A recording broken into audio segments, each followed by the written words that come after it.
Leclerc then, Louis, he finished ahead of Russell and Antonelli with Hamilton a little further back in P7. It leaves Mercedes in P2 in the Constructors' Championship with 75 points. Ferrari are in P4 with 35.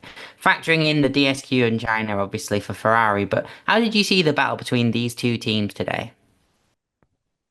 Um, I mean, I think Ferrari will be at first grateful that not only have they got both cars finishing, but of a legal weight, and they're not going to. Well, there's been no talk about them being disqualified yet.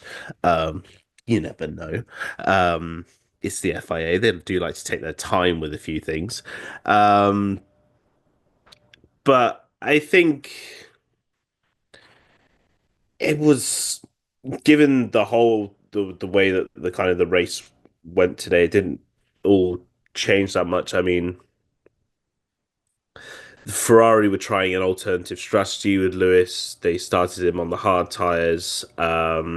He managed to make his way past Hadjar off the start, and then he was on the medium tires later on the race. I think, but I'd say I personally was expecting a bit more of a charge from Hamilton in that kind of latter part of the race, but it was actually Antonelli who was the by like by far the fastest driver in that kind of latter stage, and I think he did a great job today, Kimi Antonelli. I think he should be very happy with his performance.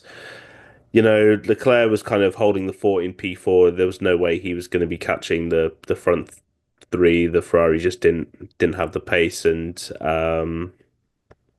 Russell just kind of doing what he does and kind of just plodding around. And unfortunately, there was no events or accidents that would allow him to get on the podium today, which I'm sure he's maybe somewhat disappointed about.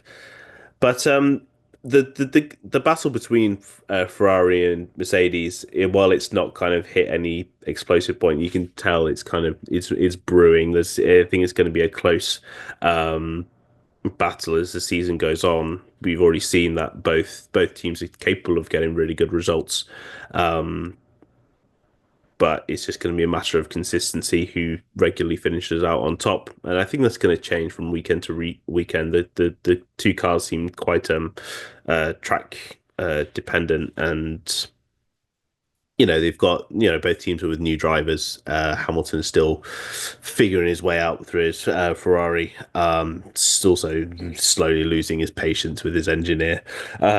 It's it's uh, it's not like getting it bad, but it always seems to be at one point during every race weekend so far. Lewis has been like, "Yeah, you've already told me this," or like, "What do I need to do?" It's like, "Where am I slower?" It's like, "Where am I slower?" It's like, "You need to tell me." It's like, "Oh, like turn 8, turn 9, like 13, 14." It's like, "Yeah, but how much slower?" It's just he does seem to be having these little moments which are quite fun, but Antonelli's is I think he's doing a solid job as the kind of the early number two driver in Mercedes, and I'm interested to see how these teams develop, and when we move to a track like Bahrain next weekend, where there's more overtaking opportunities, it's generally better racing that we see. It'll be great to see how those two teams compare.